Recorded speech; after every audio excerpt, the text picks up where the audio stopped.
Bonjour et bienvenue à ce nouveau webinaire du Réseau rural national. Webinaire qui sera consacré aujourd'hui. Alors, pour changer, on ne parlera pas forcément des projets financés par du FEADER, mais justement par d'autres types de projets qui permettent de faire du développement rural, comme les projets et les programmes Erasmus+ et Europe Créative, et qui sera suivi par des ateliers vraiment très, très pratiques qui vous permettra, en allant sur un atelier ou sur un autre, de poser vos questions, d'avoir d'autres exemples et de pouvoir préparer au mieux les prochaines propositions et appels à projets des différents programmes. Donc, pour cette première partie où vous allez avoir différentes présentations, nous allons avoir donc un premier bloc qui sera consacré à Europe Créative. Merci Fabienne Trott du Relais Culture Europe d'avoir pu coordonner cela avec donc deux acteurs des projets Tramontana et des projets Call. Et ensuite, une partie spécialement dédiée donc, à Erasmus+, avec Annabelle Villiers-School, conseillère technique en charge de la culture à l'agence Erasmus+.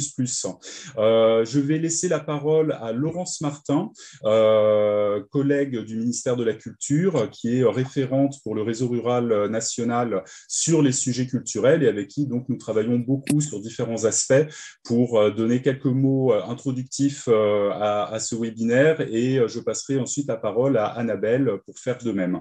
Laurence, est-ce que tu es connectée? Tu nous entends? Oui. Est-ce Oui, que vous m'entendez? C'est bon? très bien, ça fonctionne.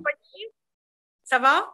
Oui. Donc bonjour à tous et merci David. Donc, je suis Laurence Martin, chargée de mission ruralité au ministère de la Culture, à la Délégation générale à la transmission au territoire et à la démocratie culturelle. Et je me trouve actuellement au Centre culturel de rencontre d'Ambronay. Voilà, donc j'ai eu quelques difficultés pour me connecter et je suis connectée depuis mon téléphone. Donc j'espère que vous m'entendez bien. Donc, je voudrais tout d'abord saluer l'ensemble des intervenants et des participants à ce webinaire, les représentants du Réseau rural national, de Relais Culture Europe, de l'agence Erasmus+, des réseaux ruraux régionaux, des DRAC, des collectivités, des PNR et des associations et structures culturelles. Je me réjouis bien sûr du nombre important et de la diversité des participants à ce webinaire qui montre l'intérêt des différents acteurs pour les programmes européens et les opportunités de financement qu'ils offrent pour les projets culturels dans les territoires ruraux. Je voudrais rappeler en ouverture très rapidement que l'action culturelle en ruralité est une priorité du ministère de la Culture qui est portée par l'ensemble des directions du ministère et qui est coordonnée par la délégation, la DG2TDC, comme nous l'appelons. Et cette action culturelle en ruralité, elle fait partie des mesures de l'agenda rural. Je voudrais rappeler également que l'organisation de ce webinaire s'inscrit dans le cadre de la coopération entre le réseau rural national et le ministère de la Culture, qui a déjà donné lieu à l'organisation conjointe des rencontres nationales culture et ruralité en 2018, à la réalisation du guide culture et développement rural en 2021 et à l'organisation du webinaire culture et développement rural en novembre 21. Dire aussi que ce webinaire s'inscrit bien sûr dans le cadre de la présidence française de l'Union européenne et rappeler à ce titre que, en matière culturelle, la priorité du ministère de la Culture est d'inscrire la culture dans le quotidien des citoyens européens. Rappeler enfin que ce webinaire s'inscrit également dans le cadre de nos partenariats avec Relais Culture Europe et l'agence Erasmus. Voilà, pour mémoire, Relais Culture Europe a été créé en 1998 par le ministère de la Culture afin d'aider les professionnels du secteur culturel à répondre aux appels à propositions du programme européen Culture à l'époque, et il est aujourd'hui le centre de ressources sur l'Europe et la culture. Et puis, dans le prolongement du partenariat que le ministère de la Culture a établi depuis 2018 avec l'agence Erasmus, pour qu'elle conduise à un travail spécifique d'accompagnement des acteurs culturels et créatifs, que ce soit les écoles de l'enseignement supérieur culture, mais également tous les professionnels de la culture, le ministère de la Culture a désormais intégré le GIP Erasmus+. Peut-être pour terminer ces quelques mots d'ouverture, donc rappeler les 4 objectifs de ce webinaire. Il s'agit de donner les clés des programmes Europe Créative et Erasmus+, et afin d'inciter les acteurs culturels et ruraux à se lancer dans l'aventure des projets européens. Il s'agit aussi de valoriser des projets culturels dans les territoires ruraux réalisés grâce à ces programmes, montrer que les territoires ruraux sont des territoires où s'inventent des projets culturels ambitieux et l'objectif est également de développer l'interconnaissance et donc les coopérations entre des réseaux qui jouent un rôle essentiel dans l'action culturelle en milieu rural, les acteurs culturels au premier chef, les DRAC, les collectivités, les réseaux ruraux régionaux, les GAL, etc. Donc, pour conclure, je souhaite bien sûr que les présentations d'exemples et les temps d'atelier vont permettre cette appropriation et ouvrir sur de nouvelles pistes d'action et de réflexion. Merci beaucoup, Laurence. Annabelle, je te laisse prendre la suite.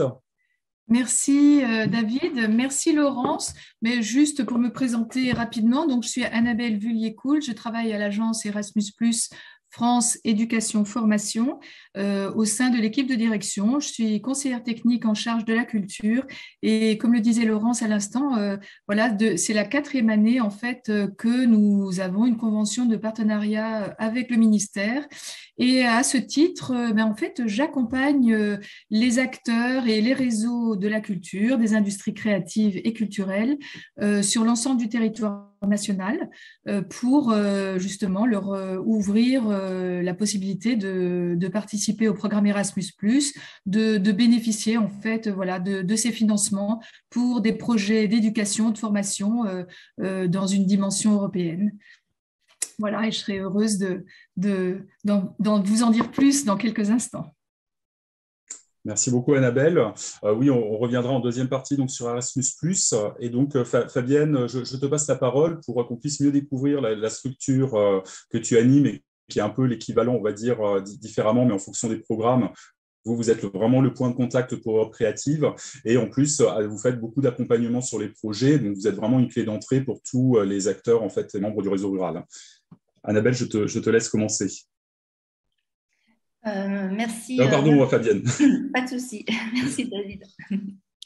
Alors oui, bonjour à tous. Fabienne Trotte du Relais Culture Europe. Je suis responsable recherche et innovation au sein du Relais. Alors le Relais Culture Europe se présente comme une plateforme d'innovation sur l'Europe et la culture. Nous assurons la mission de Bureau Europe Créative France. Et au titre de cette mission de service public, nous assurons effectivement donc une aide à l'écriture et au dépôt de dossiers Europe Créative. Et donc dans le cadre de cette mission, nous sommes effectivement donc financés par la Commission européenne, le ministère de la Culture et aussi le Centre national du cinéma et de l'image animée, puisque vous le verrez, dans ce programme Europe Créative, on a tout autant un volet média, culture que transsectoriel. J'aurai l'occasion de revenir sur ce détail-là. Alors, ce programme Europe Créative est vraiment un programme entièrement dédié au secteur culturel, créatif et des médias. Il est doté pour cette nouvelle période de programmation 2021-2027 de 2,4 milliards d'euros et il se décompose donc en trois sphères d'intervention. Donc, le volet média pour tout ce qui concerne l'audiovisuel, le volet culture qui concerne en fait l'ensemble des secteurs culturels et créatifs. Donc, on y trouve le spectacle vivant, le patrimoine, qu'il s'agisse de patrimoine culturel comme naturel, des arts visuels, du livre de la lecture, mais aussi design, architecture et nouvellement le tourisme culturel. Donc voilà, c'est important à noter qu'on est vraiment sur une sphère large d'intervention au titre de culture. Et le troisième volet du programme, le volet transsectoriel, quant à lui, cherche vraiment à faire le lien entre secteur de l'audiovisuel, de la culture et des technologies. Alors, avant de rentrer dans une présentation du programme Europe Créative, où je me concentrerai plutôt sur le volet coopération, puisque le volet culture, pardon, parce que c'est vraiment celui-là qui vous intéressera le plus directement. On souhaitait commencer par deux témoignages d'acteurs pour illustrer voilà, ce qui peut être développé comme type d'action en milieu rural et plus largement, justement, on verra notamment avec Jessica le lien entre urbain et rurale. Donc, pour ce faire, donc, on a donc invité donc 2 témoins, Jessica Leclerc de Coal, en charge donc, du projet la table et le territoire, et Fabrice Bernissant, qui lui est en charge du projet Tramontana depuis les Hautes-Pyrénées. Donc, peut-être pour commencer, Fabrice, est-ce que tu peux nous dire donc comment, voilà, depuis les Hautes-Pyrénées, vous avez dessiné ce projet de coopération? Quelles ont été les prémices de la coopération et avec qui finalement vous coopérez à l'échelle européenne, pour commencer? Merci Fabrice. Votre micro n'est pas allumé. Votre micro n'est pas allumé.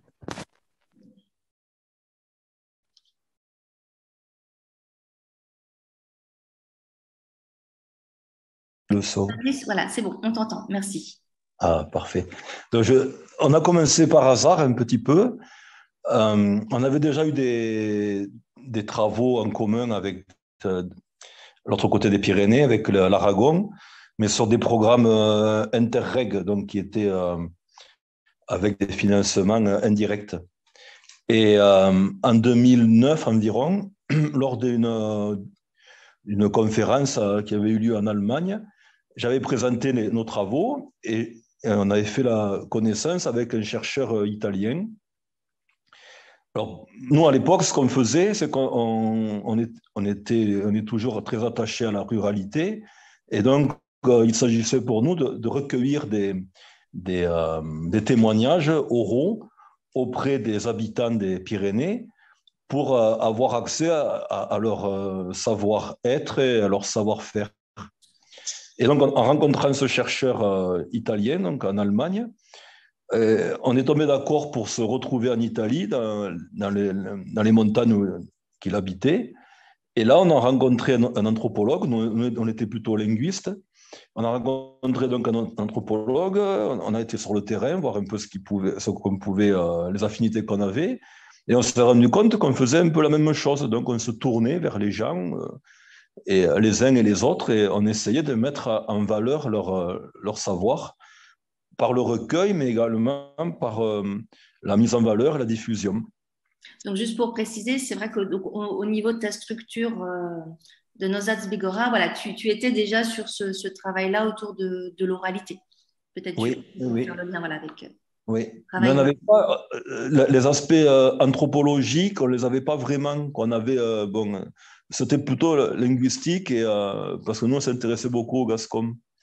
Et donc, on s'est rencontrés une nouvelle fois en Italie, et là, on a fait vraiment une réunion avec d'autres possibles partenaires. Pour vraiment, là, c'était vraiment dans la visée de mener ensemble un projet européen avec des financements. Alors là, nous avons rencontré d'autres Italiens et on s'est retrouvés à présenter un projet avec un partenaire portugais, 3 partenaires italiens et 3 partenaires français. Et donc, c'était autour de 2011, ça. Donc, en 2-3 ans, on a eu le temps déjà de se rencontrer. On avait non seulement des points en commun, mais également, on a mis il y avait des affinités, quoi. Puis on est devenus amis, quoi, disons. Hein.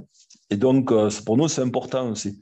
On avait un peu le même ADN et les mêmes valeurs, donc, comme tout à l'heure je disais, de ruralité et d'aller vraiment vers le dépositaire des savoirs. Et donc, le premier projet qui a été déposé, il a été accepté de suite. Alors, pour nous, c'était intéressant d'aller vers des projets de coopération parce qu'on avait donc du coup affaire à des financements directs et non pas des financements comme jusqu'alors, des financements indirects, comme Interreg, par exemple. Et donc là, les financements directs, pour nous, ça voulait dire qu'il y avait une impartialité de ceux qui lisaient et qui évaluaient nos candidatures. Et donc, impartialité, donc des critères de sélection et de notation qui étaient très clairs. Et également, ce qu'on a remarqué, une transparence dans l'évaluation avec des rapports quand même très circonstanciés, ce qui nous permettait de voir un petit peu ce qui pouvait correspondre vraiment à ce que nos lecteurs attendaient d'un projet mais également nos faiblesses, nos failles. Parce que pour finir, on s'est rendu compte au fur et à mesure qu'on a déposé des projets, parce que pendant 10 ans, ça a continué et ça continue toujours, cette histoire, cette aventure. Et bien pour finir, on se rend compte donc que nos projets, ils fabriquent quelque part l'Europe culturelle, étant donné que c'est par les actions qui sont soutenues, et bien que les choses existent ou n'existent pas. Quand ce n'est pas financé, ça n'existe pas. Donc, pour finir, pour nous, c'est intéressant de voir que du coup, l'Europe s'intéresse à la ruralité de cette manière-là, avec donc les témoignages des gens qui, en général, ne sont pas entendus, quoi, ne sont pas écoutés. Donc, quelque part, on est heureux de faire un peu l'Europe, quoi. Et donc, ça nous a conduit à élargir au fur et à mesure qu'on déposait des candidatures nouvelles. Donc, j'ai dit, je crois, 2012, mais après, il y a eu 2015, 2018, et après 2020 avec l'année européenne de la culture. Donc, on a élargi notre partenariat rapidement avec l'Espagne, avec un partenaire espagnol, puis le Portugal, puis la Pologne, voilà. Donc, on se retrouve aujourd'hui à être à peu près 8 partenaires. Et normalement, pour le prochain projet, on va ouvrir un peu plus avec un partenaire roumain. Voilà. Voilà ce que je peux dire, peut-être. Très bien. Donc, il faut noter aussi qu'au départ, ta structure est petite parce que souvent, on a l'idée, en tout cas l'a priori, que le programme est plutôt réservé à des structures assez importantes. Vous vous êtes lancé en étant une minuscule. Ce qu'on appelle, voilà. Vraiment très petit, parce que nous, on avait déjà eu un employé ou pas d'employé, bon, mais nos partenaires n'avaient jamais employé de personnel. Et donc, depuis une dizaine d'années, plusieurs d'entre eux ont maintenant du personnel permanent, 2, 3 personnes. Alors que jusqu'alors, non, c'était même pas envisageable chez nos partenaires, mettons les Portugais, alors que maintenant, c'est une belle structure qui a pignon sur rue. Et ça a non seulement permis de développer la structure, tout en menant donc nos actions, parce que je n'ai pas parlé, mais du coup, on a pu développer beaucoup la diffusion par l'image. Donc, on sait tous. Voilà, si tu peux peut-être rentrer effectivement dans le type d'action de coopération, d'action collective que vous avez pu conduire, juste pour illustrer. Parce qu'au départ, donc, on recueillait les témoignages oraux. C'était vraiment enregistré au début des mini-disques, et après, bon, on s'est mis au numérique. Et grâce au soutien de l'Europe, on a pu accéder à la vidéo. Donc, on s'est formé au montage et on a mis en place des collections de films documentaires. Donc, et après, on s'est mis à les diffuser dans des petites salles, le plus possible dans des lieux très variés. Ça peut être des salles de cinéma, des salles des fêtes, des musées, n'importe où. Là où on nous propose, on fait souvent des rencontres comme ça avec le public. Voilà, c'est très multiple, quoi. Et après, donc, à côté de ces films, on a fait également beaucoup de publications, vu qu'on vient quand même, pour beaucoup d'entre nous, d'un milieu un peu universitaire. Donc, beaucoup de publications, de livres, des expositions, des choses comme ça. Donc, il y a eu, même si on sait bien qu'on n'a pas exploité tout le fond, tout le corpus dont on dispose, on a quand même pas mal de directions pour le remettre à la disposition des gens, le remettre un peu, voilà, le faire circuler. Voilà ce que je voulais dire. Et donc, tout à l'heure, quand je parlais de développement, non seulement donc, ça a permis donc, de développer nos propres structures, ça a permis également de développer nos techniques, ça a permis également d'enrichir nos compétences, parce qu'on s'est... nous, on est plutôt des linguistes, on s'est tourné vers l'anthropologie, vers également des choses comme les résidences d'artistes, l'organisation de spectacles, des choses qu'on ne faisait pas forcément avec facilité, avec un peu d'habitude. On s'est tourné vers ça, et pour nous, c'est quand même intéressant.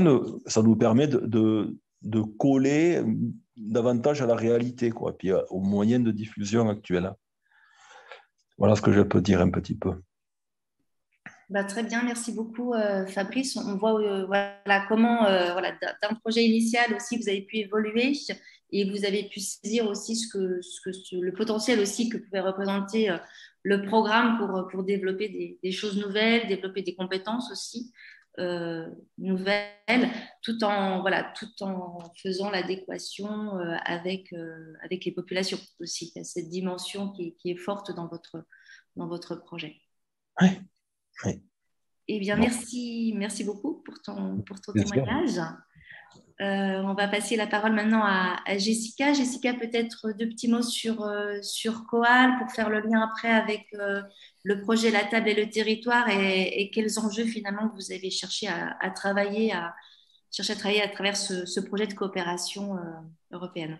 Bien sûr, à Coal, Coal, on est une association qui existe depuis 2008, qui s'intéresse à l'art et à l'écologie de manière plus générale, qui a été cofondée donc, par Laurent Germont, qui est historienne de l'art et commissaire d'exposition, Loïc Fell, qui est docteur en épistémologie de l'écologie, et Clément Villemain, qui est paysagiste.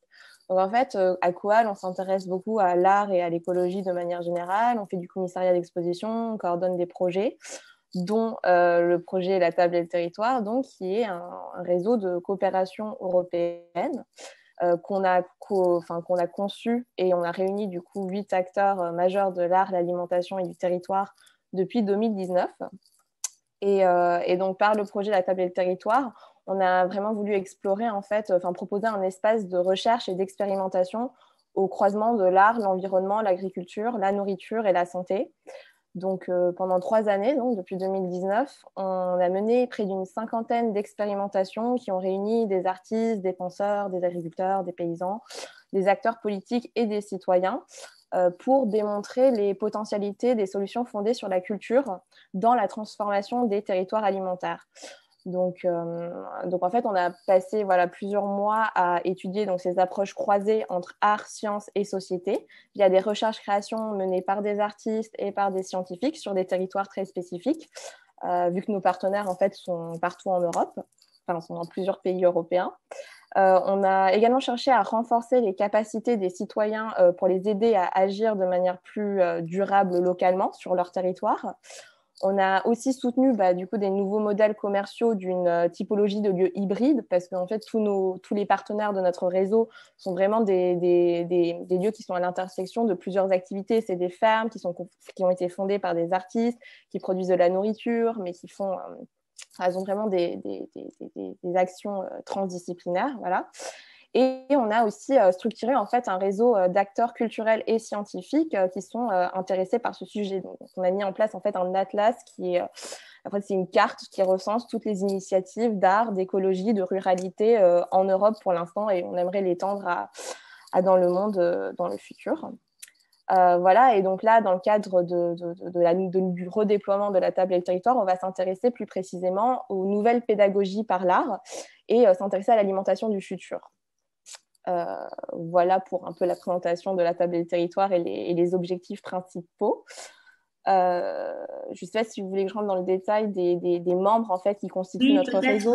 Peut-être ce qui est intéressant de voir, c'est votre partenariat, comment vous l'avez constitué, parce que du coup, il y a des organisations qui sont agissant plutôt sur l'urbain et d'autres sur le rural. Donc, c'est intéressant de voir comment vous avez composé et qui sont ces partenaires aussi, quel type de structure finalement en milieu rural vous avez pu associer à ce projet.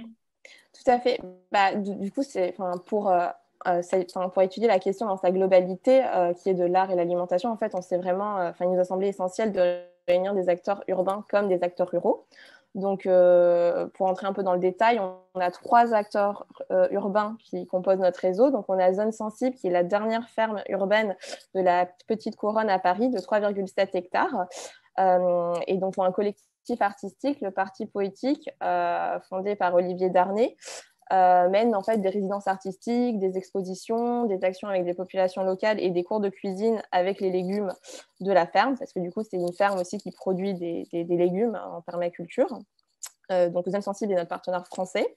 Sinon, on a le Parco Arte Vivente qui est implanté à Turin, en Italie, dans une ex-zone industrielle, qui là, on est plus sur un centre d'art en fait contemporain, qui s'intéresse à la question de l'art et l'écologie. Donc, ils organisent des expositions, des ateliers avec des populations locales, etc. Et comme troisième lieu urbain, donc à Athènes, en Grèce, on a Tavros, qui est un tiers-lieu artistique. Donc là, on est sur un plus petit format, on va dire, c'est une association. Et dans le cadre du programme La Table et le Territoire, ils se sont intéressés à la question de l'alimentation et de la société, avec des actions du coup, qui réunissaient des artistes et des scientifiques. Donc voilà pour nos acteurs urbains. Et sinon, on a 4 acteurs ruraux en plus. Donc, on a Campo Adentro qui est en Espagne, qui est basé entre Madrid et dans les montagnes, dans les Asturies en Espagne. Donc, l'association s'intéresse vraiment à des actions, toutes leurs actions se situent à l'intersection entre l'art, l'agriculture et les territoires pour étudier le rôle de la culture et de l'identité dans la relation ville-campagne, la géopolitique et la gestion des territoires. Donc en fait, eux, ils s'intéressent vraiment au pastoralisme dans sa globalité. Je pourrais vous détailler, si on a le temps plus tard, des actions qu'ils mènent. Sinon, comme autre partenaire rural, donc on a Artmil en République tchèque, à Oradovic plus précisément. Et eux, ils sont vraiment spécialisés dans l'éducation durable via les arts et les sciences. Ils ont accueilli à ce jour plus d'une trentaine d'artistes en résidence, plusieurs centaines d'enfants lors de camps d'été. Et ils mettent en place depuis 2007 des partenariats avec des universités afin de justement faire en sorte que se rencontrent des étudiants, des artistes et des chercheurs autour des thématiques de développement durable.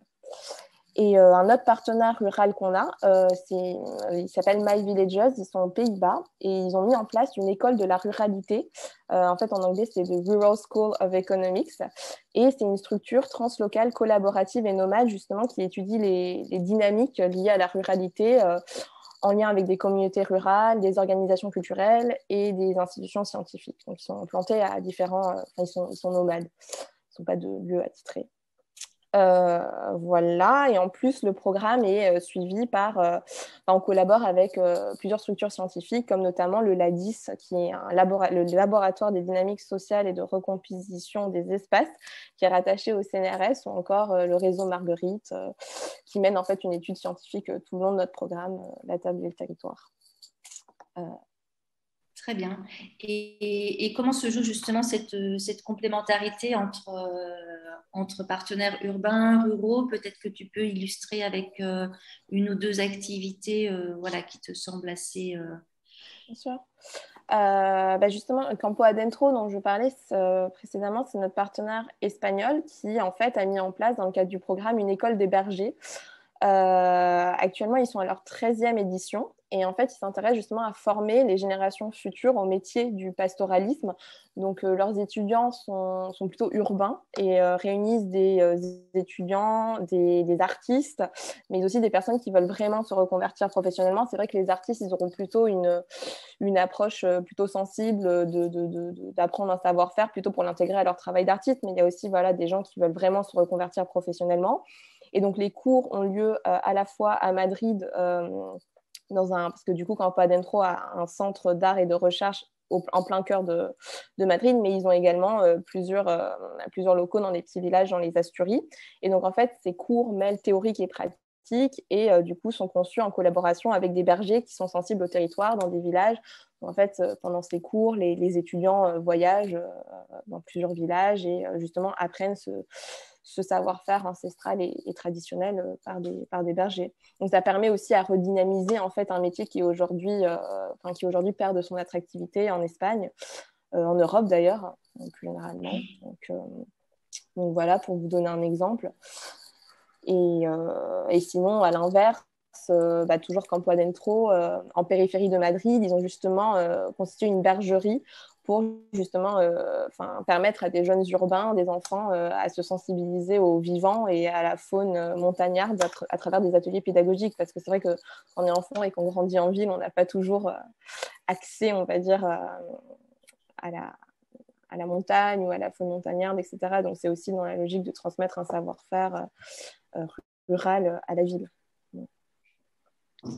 Très bien, merci beaucoup Jessica, ça illustre bien en tout cas cette cette possibilité, le type d'activité qui peut être très différente, en fait très diverses, qui peuvent être conduites.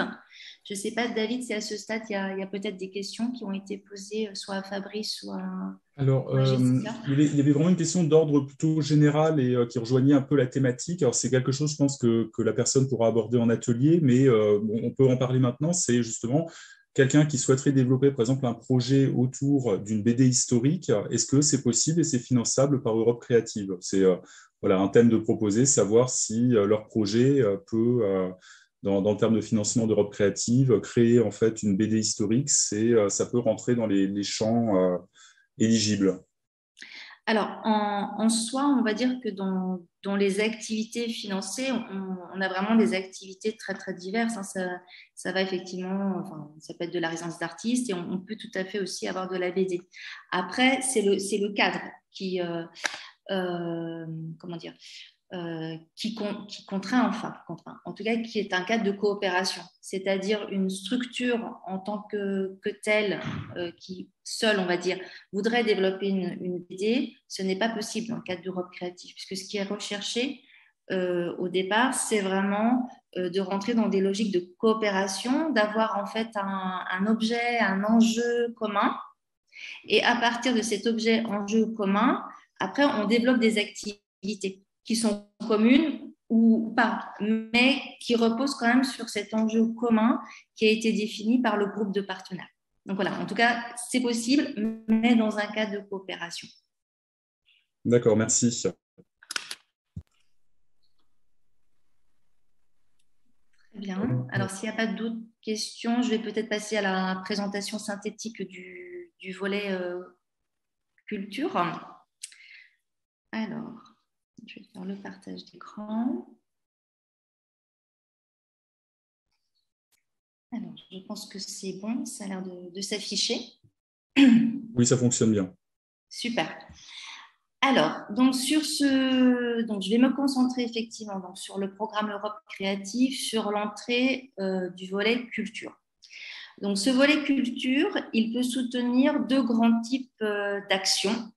Ce qu'on appelle les actions horizontales, donc qui vont concerner en fait l'ensemble des secteurs que je vous ai prédéfinis tout à l'heure, hein, donc spectacle vivant, art visuel, patrimoine, etc. Et puis, à côté de ça, on aura des actions sectorielles qui, elles, vont s'adresser à un secteur en particulier. Et on a donc 5 secteurs qui ont été définis comme prioritaires. Donc, on a la musique, le patrimoine, l'architecture, le livre, le spectacle vivant et un dernier bloc qui concerne le design, la mode et le tourisme. Alors, ces actions sectorielles devraient progressivement donner lieu à des appels spécifiques, vraiment très thématisés au sein même des secteurs concernés. Pour cette année, là, pour l'année 2022, le sectoriel est pour le moment, on va dire, rentré dans les actions horizontales. Alors, je vais m'expliquer un peu plus en détail tout à l'heure. Alors, dans ces actions horizontales, ce qu'il faut voir… Fabienne, je suis désolée de vous couper. Est-ce que vous pourriez mettre votre diaporama en grand écran? Les utilisateurs ont du mal à tout bien voir. Oui, alors attendez, j'essaie de voir. Est-ce que c'est bon? Oui, c'est mieux, je pense. C'est en grand écran. Parfait, merci. Super, merci. Alors, au niveau des actions horizontales, on en a 4. On a l'action coopération, que je vais vous présenter. On a par ailleurs une action traduction, qui concerne vraiment donc, une entrée de traduction littéraire. On a également une entrée réseau et plateforme. Donc, ces deux actions, je vais les laisser de côté, puisque là, on est vraiment sur du soutien à des réseaux européens déjà existants. Donc, on a une échelle plutôt voilà, de réseau. L'entrée, donc, l'action qui va vous concerner le plus directement, c'est l'action coopération. Alors, cette action coopération, elle va soutenir deux grands types de projets. Donc, vous choisissez soit l'un, soit l'autre. Donc, soit une entrée, soit la première, soit la deuxième. La première entrée concerne la création et la circulation transnationale. Donc là, on est vraiment sur donc, la circulation autant des œuvres, mais aussi la circulation des artistes et plus largement des professionnels de la culture. Donc ça, c'est une première entrée possible. Donc, si vous êtes amené à déposer un projet Europe Créative, Action Coopération, voilà, on choisit. Et donc, la deuxième porte d'entrée, c'est l'entrée innovation, où là, on est plutôt sur une entrée très expérimentale, on va dire. On va expérimenter des choses nouvelles. Une fois que vous avez choisi donc l'une de ces entrées, tout projet doit après se raccrocher à une ou deux priorités.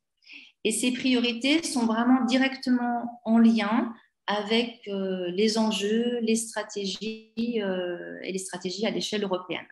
Alors, quelles sont les priorités qui sont mises en avant dans le programme Europe Créative ? Donc, on en a 5. On a tout d'abord l'audience, ce qu'on va plutôt appeler aussi le développement des publics, hein, la participation donc, au sein des actions artistiques et culturelles. On a ensuite les questions d'insertion et d'inclusion sociale, autre enjeu important et nouveau du dispositif Europe Créative. On a aussi comme enjeu nouveau toutes les questions de transition écologique et plus largement de développement durable. Les nouvelles technologies, donc là c'est vraiment toutes les questions de développement numérique qu'on avait déjà dans la précédente programmation. Et enfin, pour terminer, on a la priorité du développement à l'international des structures. Donc là, on a aussi de mobilité internationale, création à l'international, etc. Donc du coup, quand vous rentrez donc, dans un projet, donc vous choisissez une à deux priorités, donc parmi celles-ci, ou bien, et c'est là où je vous disais que rentre en compte la dimension sectorielle, vous choisissez un secteur en particulier. Et puis, de façon plus générale, dans la conception du projet, on doit, quoi qu'il en soit, retrouver les questions d'égalité, hein, de genre, égalité femmes-hommes, les questions de diversité, d'inclusion et de durabilité. Donc voilà, déjà pour vous situer bien les attentes en termes d'enjeux et en termes d'objectifs de l'action coopération pour les cultures. Par le fait, on cible dans cette action coopération des pratiques nouvelles. On cherche aussi à développer des compétences, des capacités nouvelles chez les acteurs, chez les professionnels, chez les artistes. Tout projet doit reposer sur une analyse des besoins pour vraiment définir une stratégie d'action. Il est important, et c'est une dimension très très forte aussi, très attendue dans la conception du projet, de pouvoir partager, de pouvoir faire exploiter par d'autres, aussi par des pairs et plus largement, les résultats de vos projets. Donc, la synergie, on a également effectivement les synergies avec les grandes priorités de l'Union. Alors, à qui s'adresse ce dispositif ? Donc, ce dispositif s'adresse en fait à toute structure, public ou privé. Donc, on peut tout autant avoir des associations que des collectivités territoriales. Et les structures peuvent être à but lucratif comme non lucratif. Donc, on peut tout à fait là aussi avoir des petites entreprises, des petites et moyennes entreprises dans le projet. En termes de géographie, par rapport peut-être en comparaison à d'autres dispositifs, on est sur une géographie assez large. Du programme Europe Créative, puisque au-delà des États membres de l'Union européenne, on a l'Islande, le Liechtenstein et la Norvège en tant que pays membres de l'espace économique européen. On a aussi des pays en voie d'adhésion, candidats et candidats potentiels, donc à savoir l'Albanie, la Bosnie-Herzégovine, le Kosovo, le Monténégro, la Macédoine du Nord, la Serbie, peuvent déjà participer à part entière dans le programme Europe Créative, et des négociations sont en cours avec la participation de la Turquie. Donc, ça devrait se faire dans les prochaines années du dispositif. On a également les pays dits du voisinage. Donc, actuellement, nous avons d'ores et déjà possiblement, donc, vous pouvez déjà intégrer dans vos projets de coopération l'Arménie, la Géorgie, la Moldavie, la Tunisie et l'Ukraine.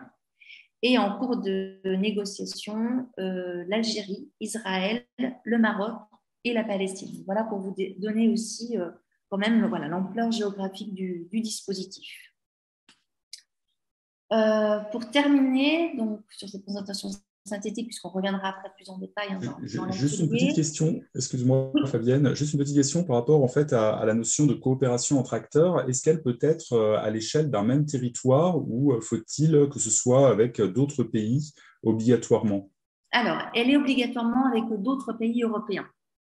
Donc justement, là, donc sur cette diapositive, pardon, vous voyez qu'on a 3 niveaux possibles de coopération. Donc on parle de petite coopération, de moyenne coopération et de grande coopération. Et par exemple, donc dans petite coopération, on vous demande d'être 3 partenaires minimum. Quand on dit 3 partenaires minimum, c'est 3 partenaires de 3 pays différents parmi les pays que je viens de vous citer. Donc en fait, voilà, si vous êtes, vous, coordinateur du projet, donc on a un chef de file français, il vous faudra trouver 2 structures de 2 autres pays de la zone concernée au minimum. Mais 3 peuvent tout à fait suffire. Sur la moyenne coopération, donc on a une échelle plus importante, on passe à 5 partenaires de 5 pays différents. Et dans grande coopération, donc vous voyez là qu'on est vraiment déjà à une échelle beaucoup plus conséquente, et la moyenne, comme la grande coopération arrive pas comme ça directement, on ne peut pas déposer directement la moyenne coopération et la grande coopération, il faut déjà avoir passé par la petite coopération. Alors que pour rentrer dans la petite coopération, on peut être complètement primo-demandeur en fait. Dans les échelles de cofinancement sont aussi variables. Donc, le pourcentage le plus important est pour la petite coopération, pour encourager aussi la participation à cette échelle-là. Donc, on a une intervention de la commission à hauteur de 80%, pour la moyenne à 70% et la grande à 60%. C'est dégressif. En termes de montant, donc on commence avec la petite coopération avec un montant maximal à 200 000 €. Mais on n'a pas de minimum. C'est-à-dire qu'on peut tout à fait imaginer des projets de très, très petite envergure, genre des projets à 60 000 € pour l'ensemble du partenariat.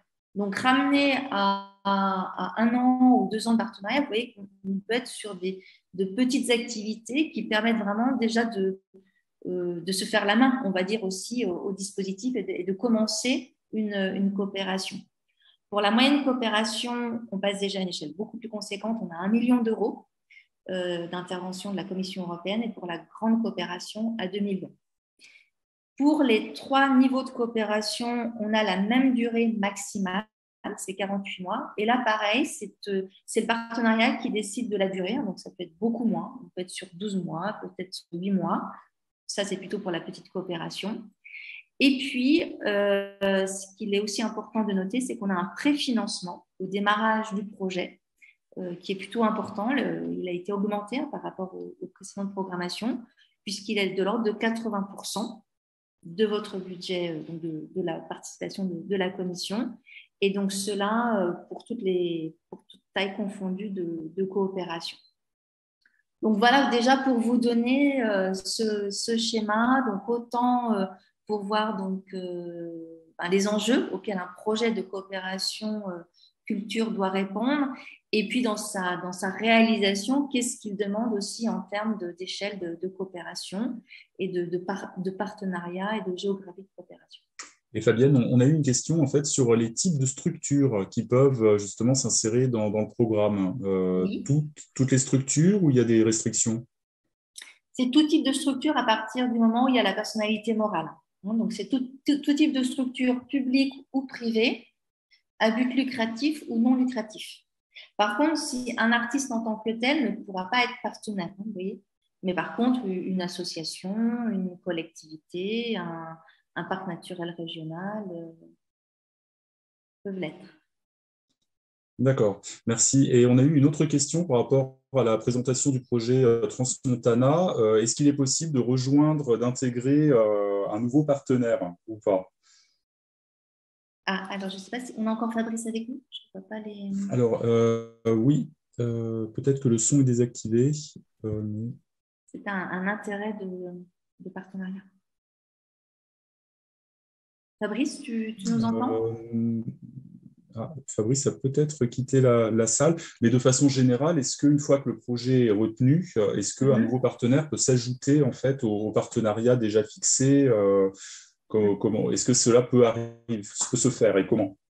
Alors, pas en cours de partenariat. Parce qu'on a vraiment un partenariat qui est défini à la base.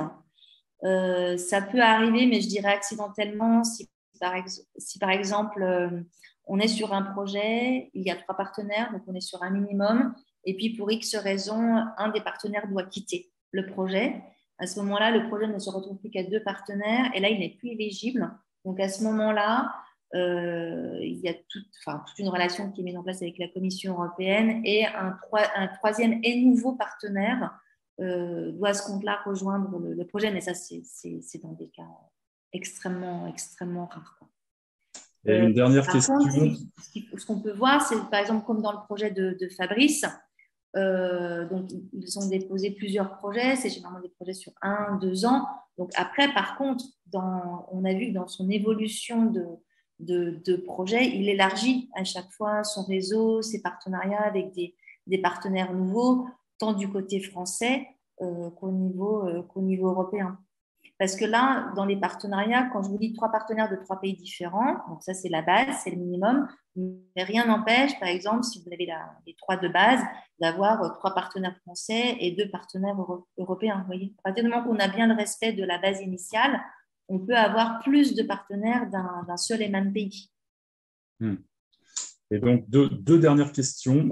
Après, on pourra continuer dans les ateliers. C'est quels sont les types de dépenses éligibles? Et je pense, sous-entendu, est-ce que les dépenses de personnel, d'animation sont aussi peuvent être prises en compte? Et la deuxième question, c'est quels sont du coup les montants minimums? Ce que tu disais, par exemple, 60 000 euros, mais est-ce qu'on peut aller en dessous?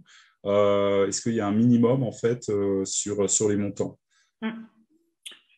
Alors, donc sur les types d'activités éligibles, c'est très ouvert en fait. On a effectivement donc, tout ce qui va relever de la dépense de personnel, qu'il s'agisse du personnel qui gère le projet, comme du personnel qui serait amené à intervenir, des artistes ou autres.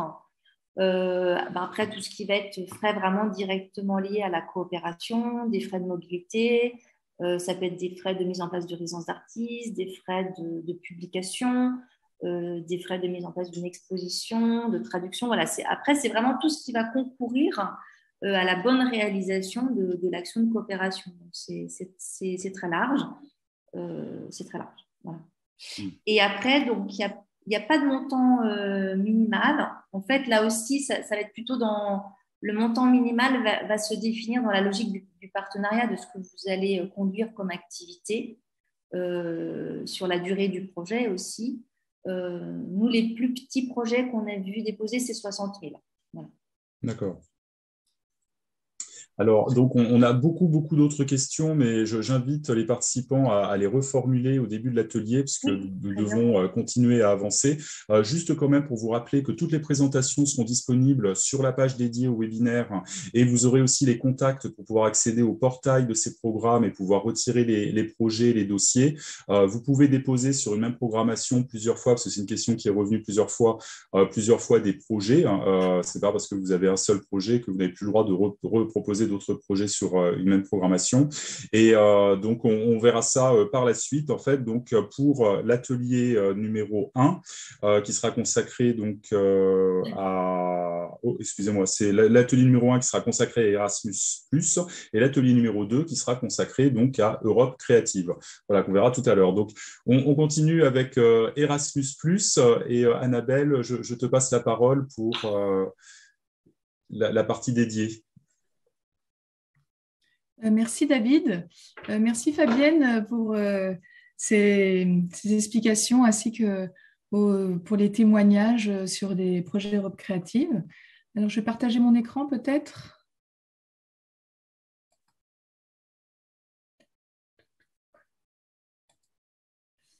Est-ce que vous voyez mon écran? Non, pour le moment, on ne le voit pas.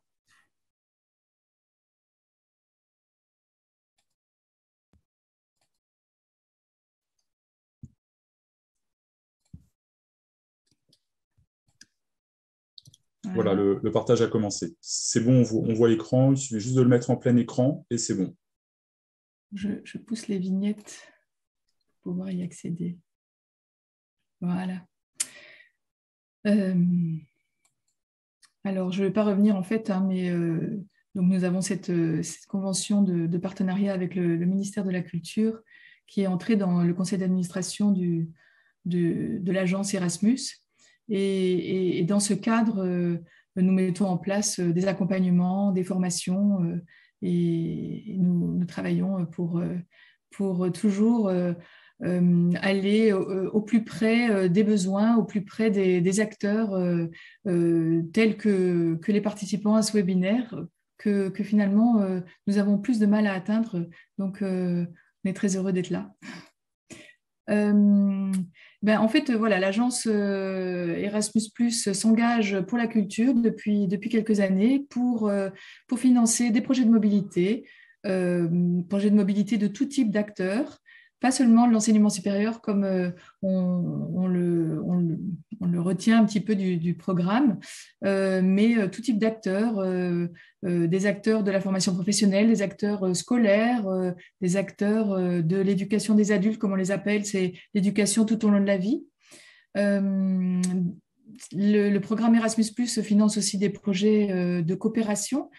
Donc, ça va ressembler un petit peu en fait à ce que Fabienne nous a exposé, avec des spécificités, puisqu'il s'agit, notre ADN, en fait, c'est l'éducation et la formation. Donc, en fait, c'est très prégnant dans les projets, mais on va être également sur une dimension européenne avec des partenaires européens.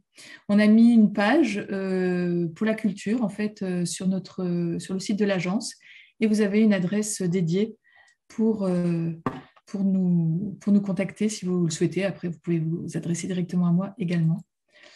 Avant d'expliquer un petit peu le détail, on va dire, des principales actions, des principales lignes budgétaires du programme Erasmus+, je vous propose d'écouter le témoignage de Florence Bailleul de la compagnie de spectacle Créa, qui ne pouvait malheureusement pas nous rejoindre cet après-midi, mais avec qui nous avons enregistré une petite capsule de témoignage. Donc, je vais lancer cette capsule. Merci Annabelle. Et est-ce que ce serait possible de mettre totalement en plein écran, puisqu'on a des demandes de format, mais... Alors, c'est comment là? Parce que là, on l'a fragmenté en fait avec... Alors, il faut que je fasse... je vais faire comme ça.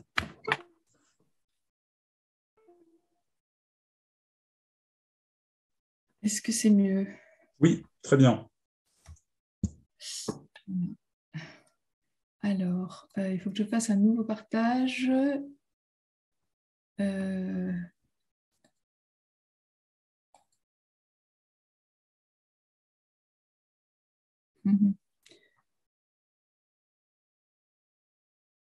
ne suis pas sûre que je suis sur la vidéo, en fait.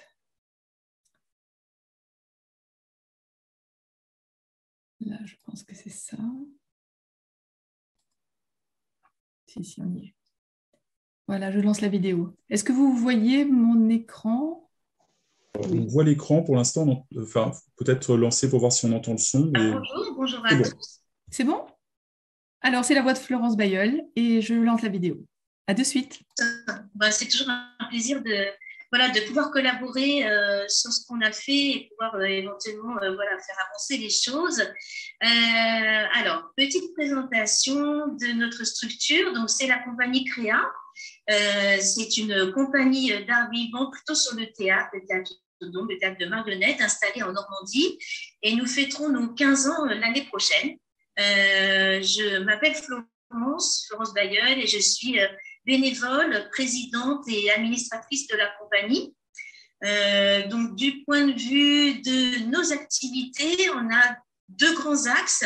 Évidemment, on diffuse, on crée nos propres spectacles et aussi ceux de professionnels d'un peu partout au niveau national et international.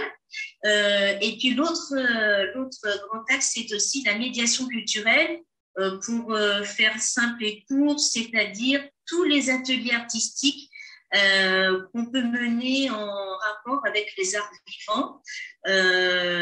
Et on aime beaucoup mêler d'autres arts comme travailler avec des écrivains, avec des illustrateurs, avec des vidéastes.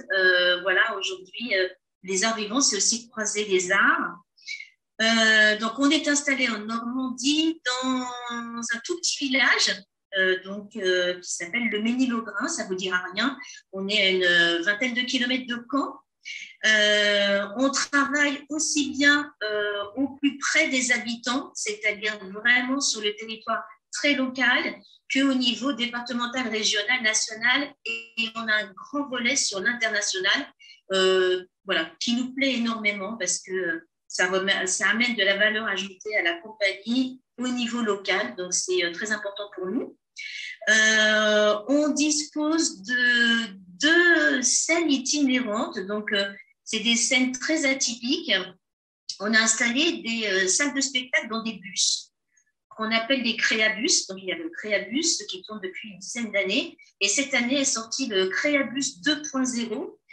Pourquoi? Parce qu'il mêle art vivant et art numérique, c'est-à-dire l'art numérique, les effets spéciaux pour le spectacle. Donc, ces scènes sont très, très appréciées parce que c'est un peu le fer de lance de la compagnie, c'est-à-dire amener la culture en tout lieu. C'est-à-dire dans des tout petits villages, s'installer sur la place du village où il n'y a pas forcément de salle, où les gens sont éloignés de la culture, aussi bien que dans les grandes villes où il y a les quartiers avec des populations fragilisées qui ne s'octroient pas le droit d'avoir un accès à la culture.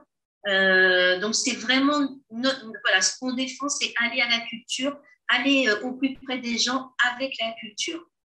Notre grande thématique, c'est défendre les 17 objectifs de développement durable à l'agenda 2030.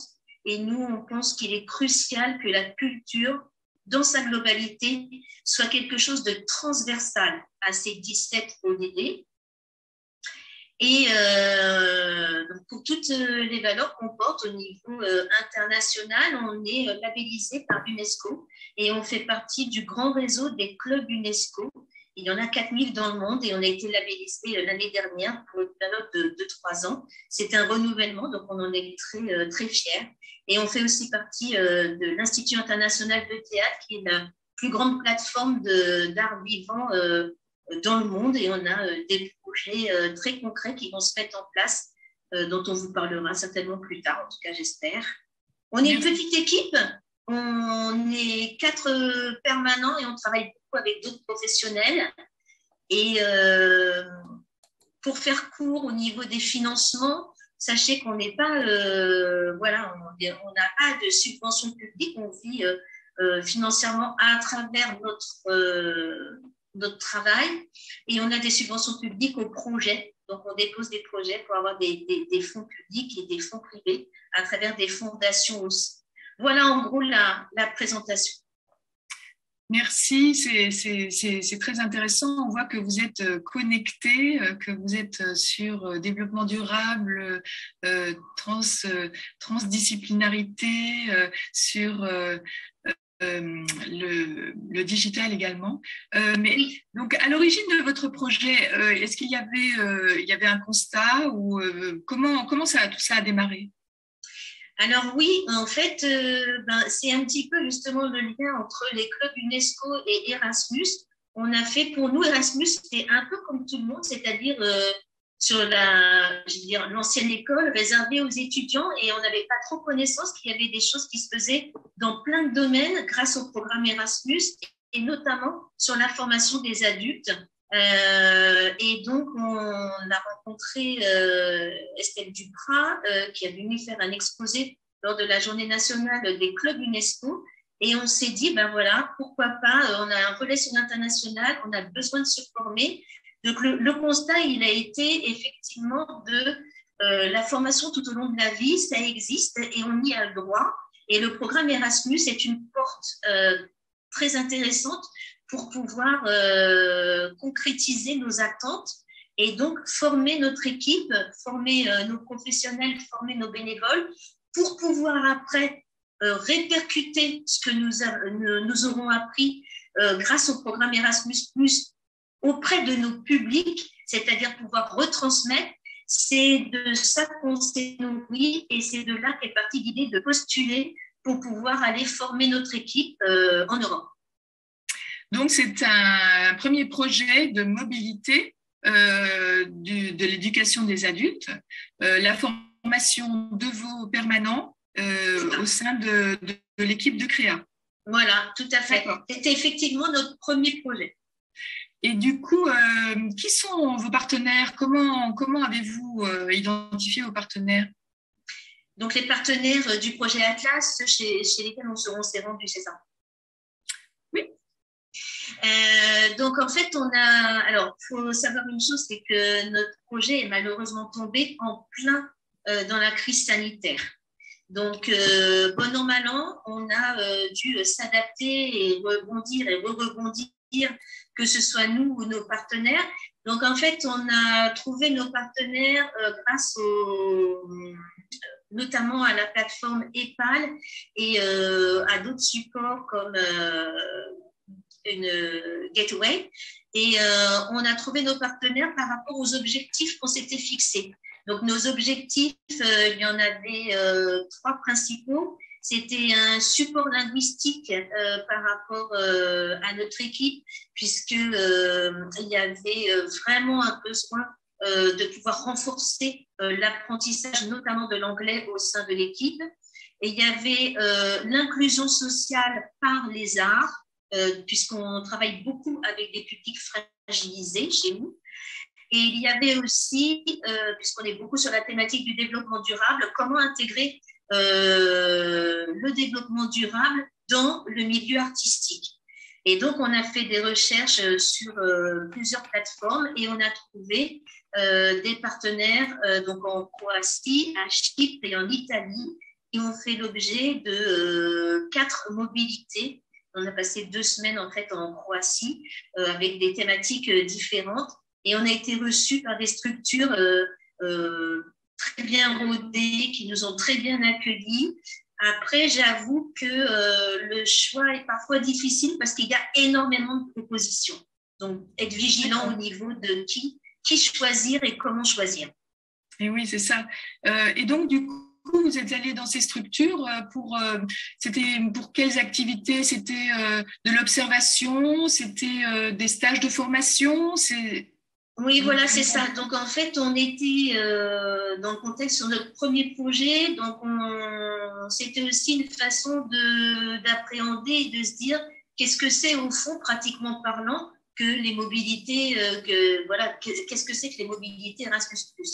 Donc, en fait, sur ce premier projet, on s'est concentré sur les cours structurés, c'est-à-dire on n'a pas fait de stage d'observation.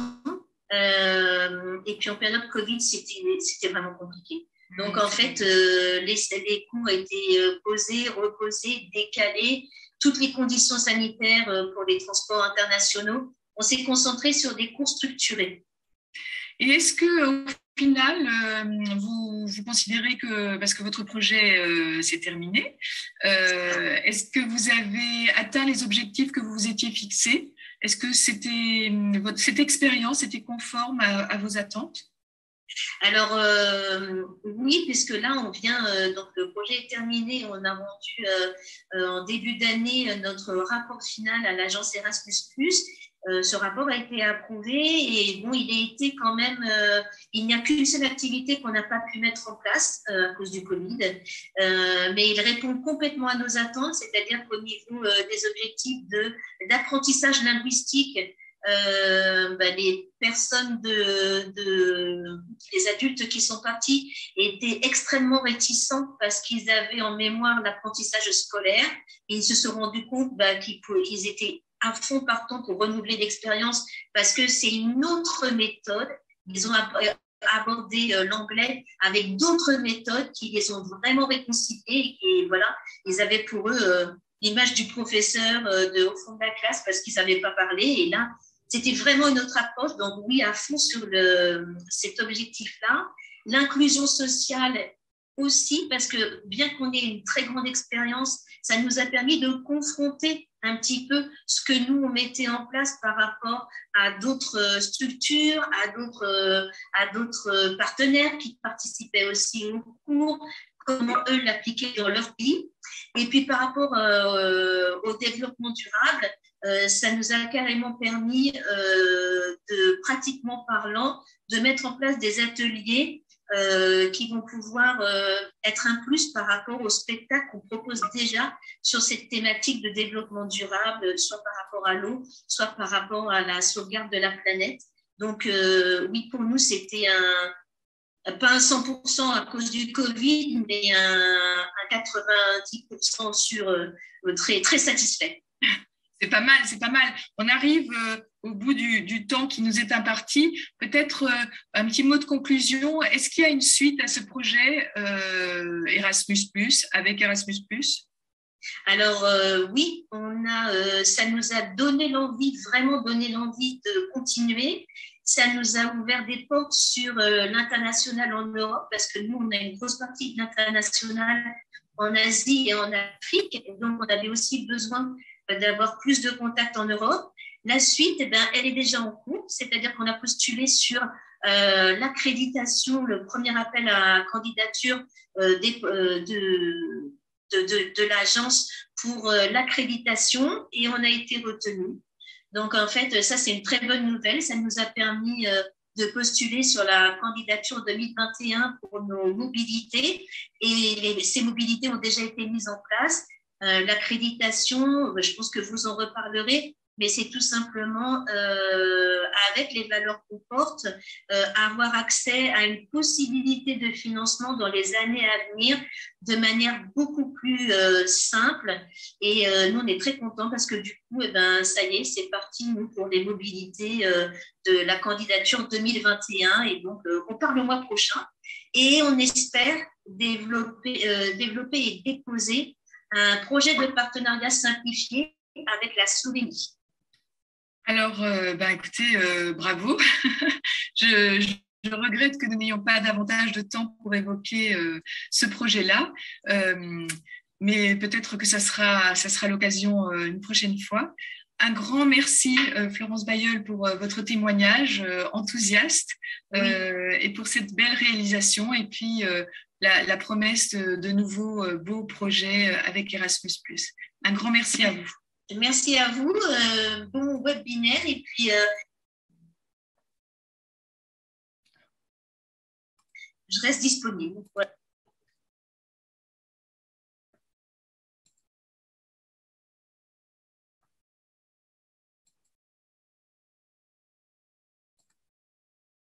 Je reviens vers vous. Est-ce que vous m'entendez? Oui, on entend très bien, Annabelle.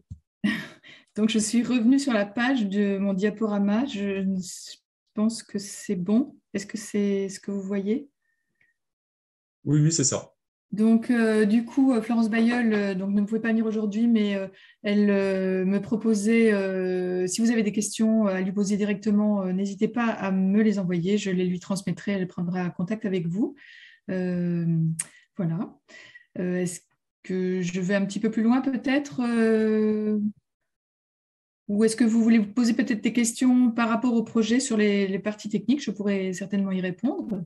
Oui, Annabelle, alors on a quelques questions. On va faire comme pour Fabienne Europe Créative. On va en poser quelques-unes et les autres, voilà, elles seront, n'hésitez pas à les poser directement à Annabelle. Donc, existe-t-il des plateformes ou des structures qui peuvent présenter leur projet et leur envie de coopérer, ce qui pourrait permettre des rencontres et pourquoi pas faire émerger des projets communs et entrer ainsi dans des dispositifs tant Europe Créative que Erasmus. Est-ce qu'il y a des plateformes partagées pour permettre aux acteurs de se rencontrer? Alors, c'est tout à fait le cas et c'est très intéressant comme question. En effet, d'une part, en fait, mais comme c'est le cas pour le programme Europe Créative, en fait, la Commission met ça en place.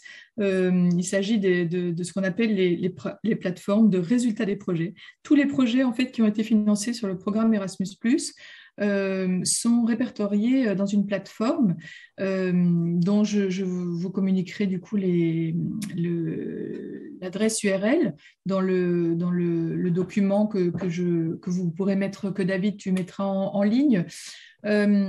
Il s'agit de Erasmus Plus Project Result Platform. Et sur cette plateforme, en fait, on va trouver tous les projets, on va trouver les partenaires, ceux qui ont porté les projets, ceux qui ont participé au projet, de quoi il s'agissait, ce qu'ils ont réalisé. Voilà, c'est assez facile, en fait. On peut rentrer quelques critères pour orienter sa recherche. Et du coup, ça permet ainsi d'identifier, pourquoi pas, en fait, les projets qui ont déjà développé, enfin les porteurs de projets qui ont déjà développé des projets sur une thématique qui vous intéresse, pour aller plus loin, pour prendre contact avec eux. Ça permet d'identifier des partenaires potentiels. Après, il y a d'autres plateformes qui existent, notamment Florence Bailleul mentionnait EPAL. Là aussi, je vous donnerai le lien pour aller sur cette plateforme. C'est une plateforme en fait qui est consacrée, une plateforme européenne qui est consacrée à l'éducation et la formation informelle dans le cadre de l'éducation des adultes. Donc ça permet, il y a pas mal d'acteurs de l'éducation des adultes qui partagent en fait leurs projets, qui partagent des articles et donc il y a un petit moteur de recherche pour chercher des partenaires. Voilà, pour répondre. On a une question assez technique sur la durée en fait des projets. Par exemple, est-ce qu'un projet sur la clé 1, sur l'axe 1, doit-il forcément faire 3 ans? Non, pas du tout. Non. En fait, en réalité, si vous déposez un projet de façon en one shot, on va dire, comme ça a été le cas de Florence Bailleul pour ce premier projet Atlas, eh bien, il me semble que leur projet il a duré 12 mois ou peut-être 24 mois. Après, dans le cas de l'accréditation, c'est-à-dire une sorte de sésame, si vous voulez, en fait, vous remplissez une fois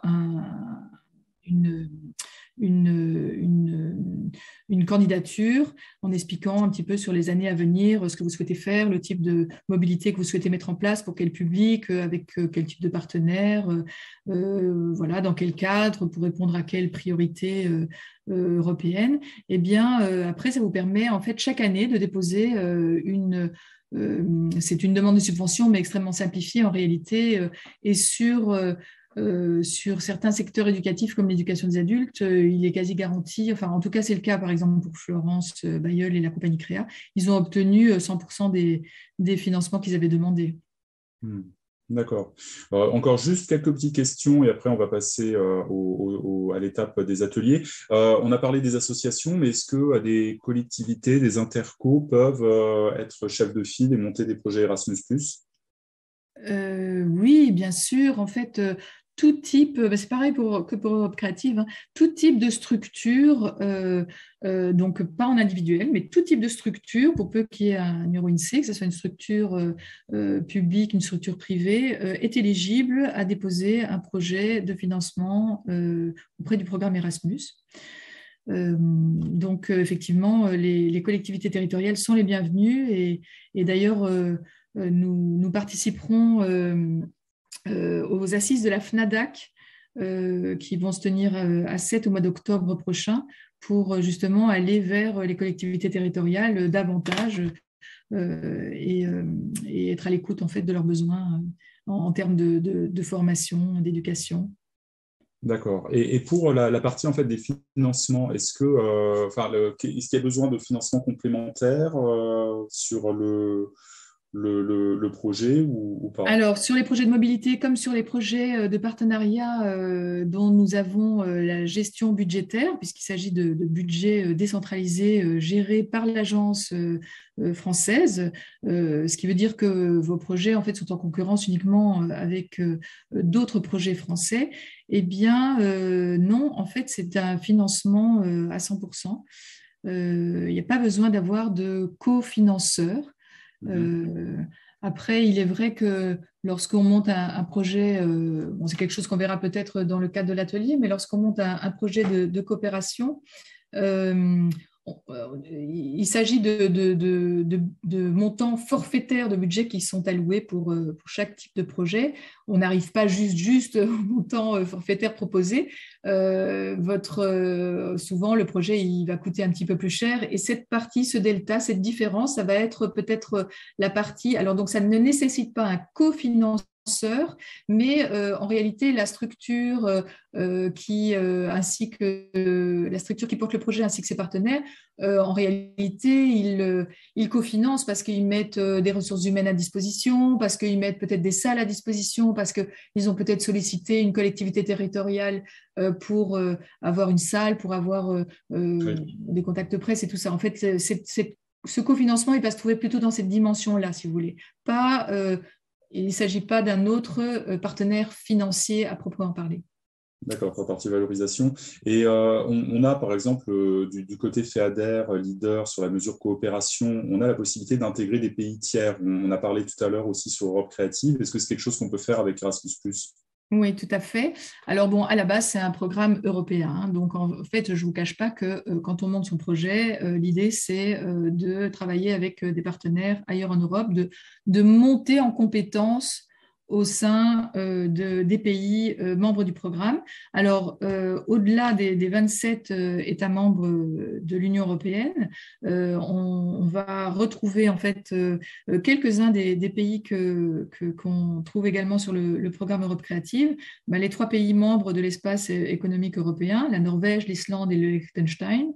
Et on va trouver également 3 pays qui sont investis dans une démarche d'adhésion à l'Union européenne, la Serbie, je ne me souviens plus, la Macédoine du Nord et la Turquie. Voilà. Donc, moins de pays, je dirais, éligibles de prime abord. Pour moins de pays peut-être que pour le programme Europe Créative, mais enfin ça en fait pas mal déjà, ça en fait 33 déjà. Après, effectivement, le programme Erasmus+, il s'adresse sur certaines de ses actions, on peut intégrer des pays hors Europe, mais seulement sur certaines de ses actions et sous conditions. C'est-à-dire, en fait, l'idée, si vous voulez, c'est vraiment qu'il faudrait qu'il y ait une plus-value qu'on ne va pas retrouver en Europe, qui puisse être justifié pour pouvoir étendre le partenariat à un partenaire hors Europe. Mais à la base, c'est un programme européen. Voilà. Merci beaucoup, Annabelle, pour toutes ces informations. Alors, on va pouvoir passer aux ateliers. Avant de passer aux ateliers, juste les prochaines, parce que vous fonctionnez avec des appels à projets, en fait, à partir de certaines périodes. Le prochain appel à projet pour Erasmus+, et le prochain appel à projet pour Europe Créative, pour ceux qui vont aller dans les autres ateliers, ça sera quand? Pardon, tu me poses une question ? Pour le prochain appel, les prochains appels pour les projets Erasmus+. Oui, mais en fait, voilà, je voulais un peu donner des dates. Du coup, j'ai répondu un peu à tes questions comme ça, mais j'aurais peut-être été un petit peu plus loin sur certains aspects. Sinon, on va pouvoir les mettre sur le site et elles seront disponibles pour tout le monde sur la page d'accueil dans ce cas-là. Sauf si tu peux les donner maintenant. Pour les dates, les prochaines dates des appels,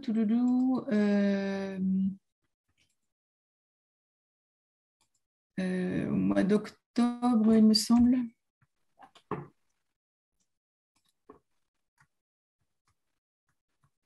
J'avais d'autres exemples que j'aurais bien voulu partager avec vous. Alors, on va pouvoir le faire en atelier. Oui.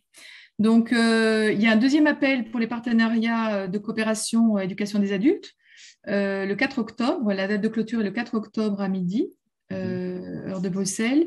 Et pour les accréditations, ce dont parlait ce dont parlait Florence, le 19 octobre. Sinon, globalement, en fait, vous voyez sur cette diapo, globalement, la sortie du guide du programme qui annonce en fait l'ouverture des appels, c'est en général vers la fin de l'année. Cette période-ci, elle est propice à vraiment préparer son projet, si vous voulez, commencer à chercher des partenaires, etc. Et puis, dans l'attente de la sortie du guide du programme qui permet justement de voir un petit peu de façon très spécifique s'il y a des nouveautés, comment on va répondre le mieux possible à ce qui est attendu dans les candidatures. Et puis, les dates limites des candidatures, on va avoir, nous, dans notre jargon, on appelle ça des actions clés 1. En fait, c'est les lignes budgétaires dédiées à la mobilité fin février et les lignes budgétaires dédiées à la coopération, au projet de coopération au mois de fin mars, voilà. Et puis du coup, ça veut dire que le démarrage de projet, en fait, ça va être juin, juillet pour les projets de mobilité qui ont été sélectionnés sur ces premiers appels et septembre pour les premiers projets de coopération. Merci Annabelle. Fabienne, est-ce que tu as des dates aussi? Alors, pour donc l'action coopération, sur tout ce qui est vraiment entrée horizontale, donc tout secteur confondu, on a un appel par an. Donc, l'appel vient de se clore là, sur cette année 2022. Donc, on attend un prochain appel pour l'année prochaine. Donc, on n'a pas encore la date. Et puis après, pour tout ce qui sera action sectorielle sur des entrées très, très spécifiques, là non plus, on est en attente des appels. Voilà, mais en tout cas, notez en fait qu'il y a vraiment un appel par an et l'ensemble de ce que je viens de vous dire vaut en fait d'une année sur l'autre. Donc, ce qui est important, c'est qu'on peut se préparer en amont et c'est important de se préparer en amont puisque ça prend vraiment du temps, le montage partenarial, la définition des enjeux, etc. Donc, voilà, on peut se préparer même si on n'a pas encore de date. D'accord. Merci. C'est pareil sur Erasmus+, hein, c'est pareil. Donc, c'est un appel à proposition annuel tout au long de la programmation 2021-2027 avec les grandes lignes en fait qui ne changent pas, qui sont les mêmes d'une année à l'autre. Donc, ça permet, si jamais on n'est pas sélectionné une première année, ben, en fait, autant enrichir sa candidature au vu des remarques des évaluateurs et du coup recandidater pour l'année suivante avec du coup de meilleures chances d'être sélectionné. Merci beaucoup. Donc, on arrive à la fin de la partie intervention générale. Merci à tous les intervenants parce que c'est vraiment des informations qui sont importantes pour les membres du réseau rural, pour aussi voir ce qui se passe ailleurs et les autres types de projets que l'on peut monter. Profitez-en dans les ateliers parce que vous avez les points de contact directs pour pouvoir monter des projets avec Erasmus+, et avec Europe Créative. Donc, vraiment, ces temps là d'ateliers seront consacrés à ça. On va se prendre 2-3 minutes le temps de pouvoir passer en fait à la partie atelier. Vous pouvez cliquer. Donc, atelier 1, c'est l'atelier sur Erasmus+, et l'atelier 2 sur Europe Créative. Donc, je vous dis à tout de suite et merci à tous et à bientôt. Au revoir. Merci pour votre attention. Merci.